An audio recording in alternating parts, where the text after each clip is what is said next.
Ayesha smart life থেকে চলে আসলাম আপনাদের সাথে।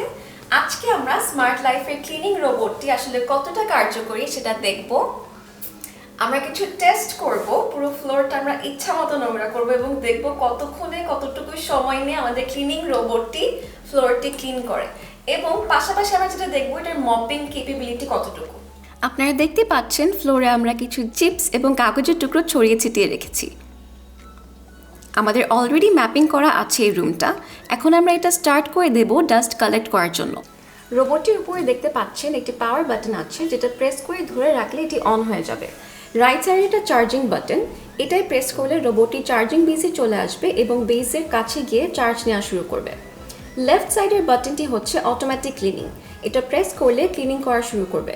এছাড়া তো আপনি চাইলে মোবাইল বা ট্যাব থেকেও রোবটটি কন্ট্রোল করতে পারবেন।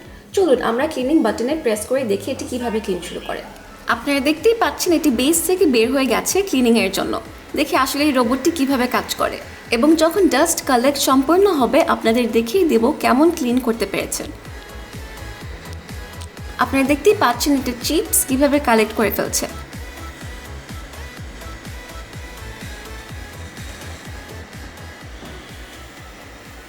এটি চেয়ারের নিচে, টেবিলের নিচে গিয়ে কিভাবে ক্লিন করছে আপনারা দেখতে পাচ্ছেন।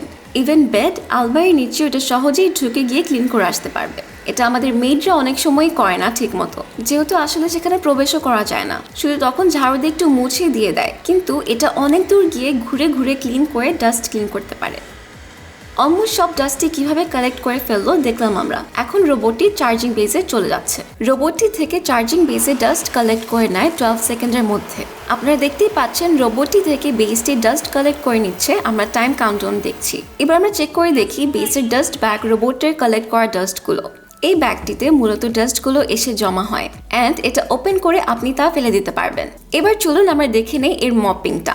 তার জন্য প্রথমে রোবটটির ডাস্ট বক্সটা খুলে নিব এবং এখানে পরিমাণ মতো পানি দিয়ে নিব।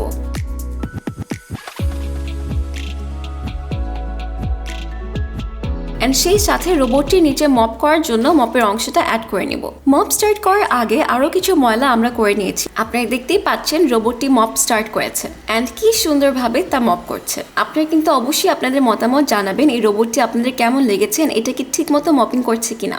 এই ভিডিওতে আমরা এই রোবটটির কার্যকর ক্ষমতাটাই আপনাদের সামনে আসলে তুলে ধরতে চেয়েছি। আমরা ইচ্ছে মতো আসলে ময়লা করেছি, ময়লা পায়ে হেঁটেছি এবং রোবটটি তা ক্লিন করে দিচ্ছে। এন্ড সব থেকে বড় অ্যাডভান্টেজ হলো আপনি দেশের বাড়িতে গেলে কিংবা কোথাও ঘুরতে গেলে ঘর কিন্তু অনেক ময়লা হয়ে যায়। যদি আপনি 8-10 দিন কিংবা আরো বেশি সময় কাটিয়ে আসেন, এই রোবট কিন্তু তা ক্লিন করে রাখবে। আপনি যদি স্কেডিউল দিয়ে রাখেন, এটি সেই টাইম মতো ঘর ক্লিন করে ওর চার্জিং বেসে গিয়ে বসে থাকবে, এন্ড আপনি বাইরে থেকে মোবাইলে দেখতে পারবেন ওর কন্ট্রোল করতে পারবেন।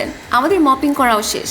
আপনারাই বলুন এটা কি ক্লিন হলো নাকি না। মতামত শুনবো আপনাদের সবার কাছ থেকে। স্মার্ট লাইফ কিন্তু অনেক রিসার্চ করে আপনাদের সবার জন্য প্রোডাক্টগুলো নিয়ে আসে, এন্ড আমাদের অন্যান্য ক্লায়েন্টরাও আমাদের প্রোডাক্টস নিয়ে বেশ সন্তুষ্ট। একদিন না হয় সময় করে চলে আসুন আমাদের এক্সপিরিয়েন্স সেন্টারে।